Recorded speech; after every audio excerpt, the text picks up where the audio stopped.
दुःखाला मिरवत आणि कुरवाळत किती दिवस जगायचं? दुःखाचा हा आर्तविलाप आपला आजचाच दिवस नाही, तर उद्याच्या दिवसाचं जगण्याचं बळ काढून घेईल. आणि म्हणून सुमनबाईंनी आणि सासरे अशोकराव यांनी एक वेगळाच डाव रचला. त्यांना वाटायचं की निशाने या दुःखातून बाहेर पडावं, एकांतात न रमता चार लोकांमध्ये मिसळावी, हसावी, खिदळावी, यासाठी त्यांचा खटाटोप चालायचा. निमिषने भरभराटीला आणलेला, त्याने उत्तुंग शिखरावर नेलेला, नावलौकिकास आणलेला आपला व्यवसाय कोसळून पडू नये म्हणून शरीर साथ देत नसतानाही अशोकराव कसेबसे ऑफिसला जात होते. त्यांना आणि सुमनबाईंना माहीत होतं की सासऱ्यांना होणारा त्रास आणि दगदग पाहून निशा निश्चितच काहीतरी उपाय शोधेल. आणि खरंच झालंही तसंच. थकत्या वयात गुडघेदुखीचा त्रास असतानाही आपले सासरे व्यवसायाची धुरा सांभाळत आहेत हे पाहून निशाचा जीव तिळतिळ तुटत होता. एके दिवशी मानसिक, भावनिक, शारीरिक आणि वैचारिक शक्ती एकवटून निशा सासऱ्यांसोबत ऑफिसमध्ये गेली. तशी निशा मुळातच हुशार, पण व्यवहारी जगातले कुठलेच हातखंडे तिच्याजवळ नव्हते. लोकांना कसं हाताळायचं, त्यांना आपलं म्हणणं कसं पटवून द्यायचं, निर्णय कसे घ्यायचे, या सर्व गोष्टीपासून ती अनभिज्ञ होती. पण म्हणतात ना, परिस्थिती माणसाला जे शिकवते ते कुठल्याही शाळेत शिकायला मिळत नाही. निशा रोज आपल्या सासऱ्यांसोबत ऑफिसमध्ये जाऊ लागली. त्या बऱ्यापैकी ऑफिसमध्ये रमूही लागली. निशाचे सासरे अशोकराव तिच्या पाठीशी सावलीसारखे असायचे. प्रत्येक निर्णयामध्ये तिचं मत विचारायचे, तिच्या मतांचा आदर करायचे. व्यवसायासाठी आवश्यक नेतृत्व कौशल्य, आत्मविश्वास तिच्या नकळत तिच्यामध्ये विकसित करत होते. कमी कालावधीमध्येच निशाने व्यवसायातले बरेच डावपेच शिकून घेतले. बिझनेस मीटिंग असो किंवा कोणतीही डील असो, त्यात तिच्या हुशारीची चुणूक दिसत होती. या सर्व जडणघडणीत निशाचे सासरे तर सोबत असायचेच, पण अजून एक चेहरा कायम तिच्यासोबत होता. कोणाचा होता हा चेहरा? निशाने आपल्या मेंदूला खूप ताण दिला. हा चेहरा समोर येताच निशाला खूप जुनी ओळख असल्याची प्रचिती यायची. हो, हाच तो चेहरा. निशा शांत झाली. हेच ते हात आणि हाच तो खांदा. जेव्हा आता आपण अतीव दुःखाच्या सागरात गटांगळ्या खात होतो, तेव्हा हेच हात आलेत आपल्याला आधार द्यायला. हाच खांदा होता आपल्याला रडायला. हाच तो व्यक्ती ज्याने आपल्याला धीर आणि आधार दिला. निमिषचा बिझनेस पार्टनर दीपक. दीपक तर नावाप्रमाणेच दीपक होता. अंधारात ठेचाळत चालणाऱ्या निशाला प्रकाश देण्यासाठी तिच्या सोबत असणारा दीपक. निशाला दीपकची साथ मिळाली, त्यामुळे अशोकराव निर्धास्त झाले आणि हळूहळू प्रकृतीचं कारण सांगून त्यांनी हळूहळू ऑफिसमध्ये येणं बंद केलं. निशाला आयुष्यात येणारे पडाव पार पाडता यावेत, तिनेही दुनियादारी शिकावी, माणसं वाचावी, त्यांना ओळखावं, हा त्यामागचा असा प्रामाणिक त्यांचा हेतू होता. सासरे सोबत असल्यामुळे निशा लाजरीबुजरी असायची. त्यांच्यापुढे बोलायला तिला संकोच वाटायचा. या गोष्टी अशोकरावांच्या लक्षात आल्या. म्हणून यापुढील व्यवसायाचा डोलारा निशाला दीपक सोबत सांभाळायचा आहे. आपण किती दिवस तिला सोबत राहणार? त्यापेक्षा तिला लवकर स्वावलंबी बनवावं, यासाठी त्यांचा प्रयत्न असायचा. दीपक म्हणजे अतिशय शांत, समजूतदार, हुशार व्यक्तिमत्व आणि त्या हुशारीला साजेसं रुबाबदार देहयष्टी.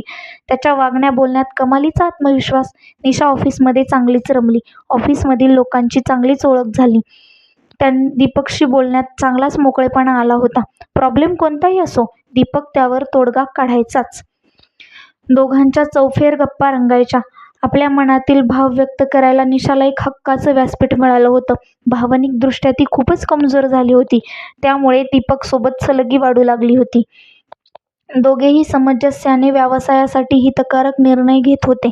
ऑफिसमध्ये दीपक आणि घरी सासू-सासरे आणि छोटासा समर, यात ती रमायला लागली होती. त्यांच्या दोघांमधली वाढत असलेली सलगी सर्वांच्याच लक्षात येऊ लागली.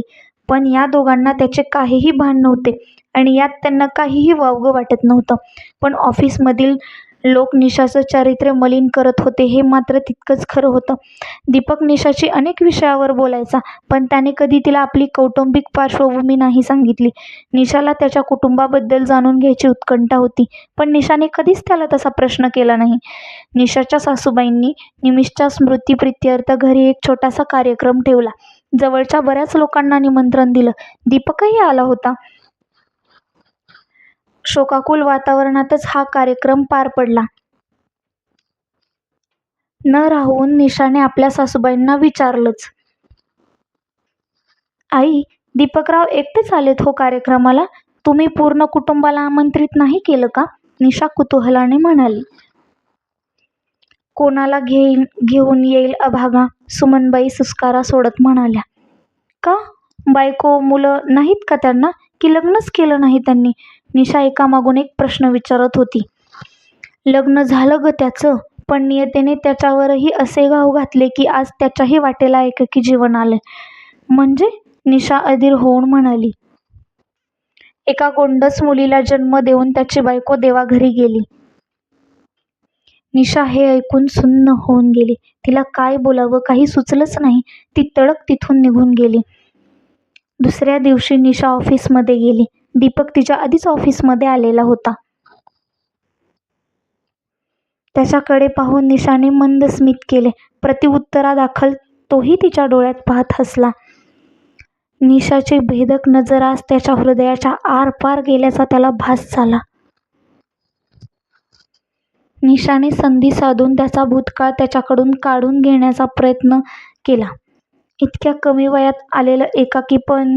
निशा चिंतातूर होत म्हणाली. दीपक फक्त आणि फक्त तिच्या भेदक नजरेत पाहत होता. तुम्ही दुसरं लग्न का बरं नाही केलं? निशा म्हणाली. हाच प्रश्न मी तुम्हाला विचारला तर? दीपक पटकन उद्गारला. निशा निरुत्तर होऊन स्तब्ध उभी होती. चला माझ्यासोबत, माझ्या घरी. तुम्हाला तिथे गेल्यावर तुमच्या प्रश्नाचं उत्तर देतो, असं म्हणत दीपक ऑफिसच्या बाहेर आला आणि त्याने आपली गाडी काढली. निशाही त्याच्याच मागेच ऑफिसच्या बाहेर आली. ऑफिसमधील सर्व लोक त्या दोघांच्या पाठमोऱ्या आकृतीकडे साशंक नजरेने पाहू लागले.